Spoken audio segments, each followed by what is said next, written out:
नमः शिवाय। जिनका चित्त भगवान शिव में लगा है और जिनकी बुद्धि सुस्थिर है, ऐसे लोगों को इहलोक में और परलोक में सर्वत्र परमानंद की प्राप्ति होती है।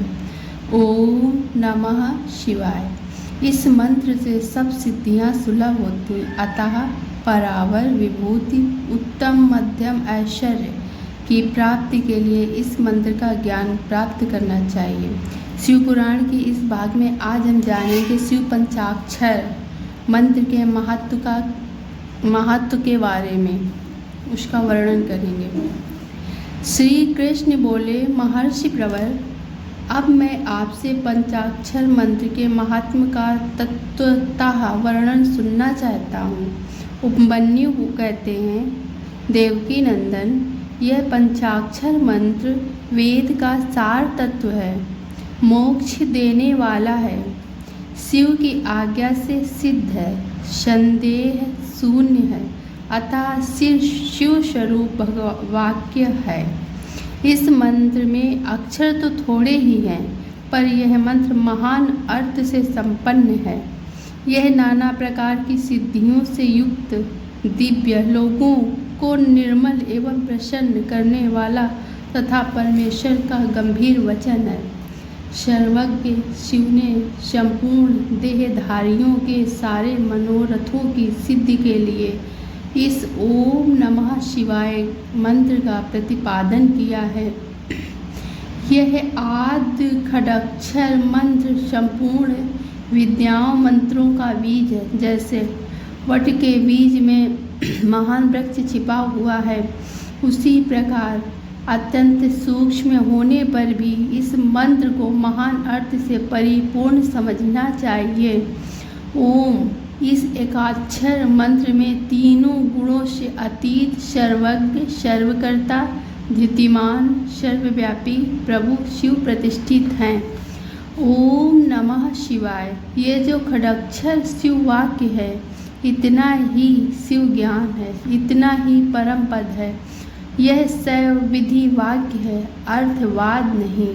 यह उन्हीं शिव का स्वरूप है जो सर्वज्ञ, परिपूर्ण और स्वभावतः निर्मल हैं। देवी बोली, यदि मनुष्य पतित होकर सर्वथा कर्म करने के योग्य न रह जाए तो उसके द्वारा किया गया कर्म नरक की प्राप्ति करने वाला होता है। ऐसी दशा में पतित मानव इस विद्या द्वारा कैसे मुक्त हो सकता है? महादेव जी ने कहा, यदि पतित मनुष्य मोहवश अन्य मंत्रों के उच्चारण पूर्वक मेरा पूजन करे तो वह नरकगामी हो सकता है, परंतु पंचाक्षर मंत्र के लिए ऐसा प्रतिबंध नहीं है। जो भक्ति पूर्वक पंचाक्षर मंत्र से एक बार मेरा पूजन कर लेता है, वह इस मंत्र के ही प्रभाव से मेरे धाम में पहुंच जाता है। मंत्र जप की विधि, आइए जानते हैं इस मंत्र को जपने की क्या विधि है। जो प्रतिदिन संयम से रहकर केवल रात में भोजन करता है और मंत्र के जितने अक्षर हैं उतने लाख का चौगुना जप आदर पूर्वक कर लेता है, वह पौरश्चरणिक कहलाता है। जो पुरस्चरण करके प्रतिदिन जप करता है, उसके समान इस लोक में दूसरा कोई नहीं है। जप 3 प्रकार से किया जाता है, जिसमें मानस जप उत्तम है, उपांशु जप मध्यम है तथा वाचिक जप उससे निम्न कोटि का माना गया है। जप करते समय क्रोध, मद, छींकना, थूकना, जमाही लेना और कुत्तों और नीच पुरुषों की ओर देखना वर्जित है। यदि कभी वैसा हो जाए तो आचमन करें अथवा शिव का स्मरण करें या प्राणायाम करें। सदाचारी मनुष्य शुद्ध भाव से जप और ध्यान करके कल्याण का भागी होता है। आचार परम धर्म है, आचार्य उत्तम धन है, आचार श्रेष्ठ विद्या है और आचार ही परम गति है।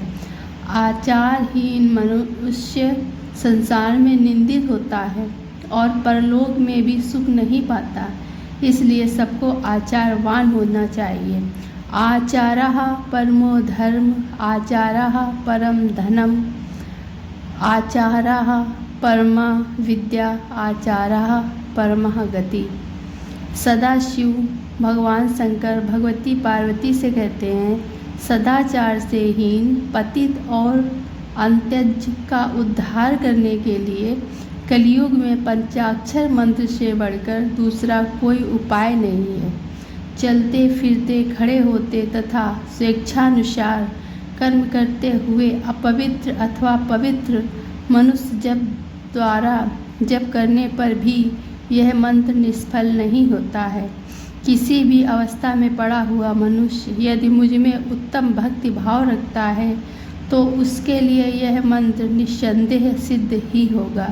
फिर भी छोटे छोटे कुछ फलों के लिए सहसा इस मंत्र का विनियोग नहीं करना चाहिए, क्योंकि यह मंत्र महान फल देने वाला है। इसके अनंतर उपमन्यु ने साधक संस्कार और मंत्र महात्म का वर्णन करते हुए कहा कि साधक को बिना भोजन किए ही एकाग्रचित होकर 1 सहस्त्र मंत्र का जप करना चाहिए। ऐसा करने से वह इस लोक में विद्या, लक्ष्मी तथा सुख पाकर अंत में मोक्ष प्राप्त कर लेता है। नित्य नैमित्य कर्म में क्रमशः जल से, मंत्र से और भस्म से भी स्नान करके पवित्र होकर शिखा बांधकर यज्ञोपवीत धारण कर कुश की पवित्री हाथ में ले ललाट में त्रिपुंड लगाकर रुद्राक्ष की माला लिए पंचाक्षर मंत्र का जाप करें। नित्य नैमित्तिक कर्मों का वर्णन श्री कृष्ण के द्वारा नित्य नैमित्तिक कर्मों के सुनने की इच्छा करने पर उपमन्यु जी कहते हैं, प्रातः काल शयन से उठकर अपने दैनंदिनी कर्म का फलीभात चिंतन करके और उदय काल में शौच, दंत धावन आदि कार्यों से निवृत्त होकर विधिवत किसी पवित्र नदी, सरोवर अथवा घर में ही प्रातः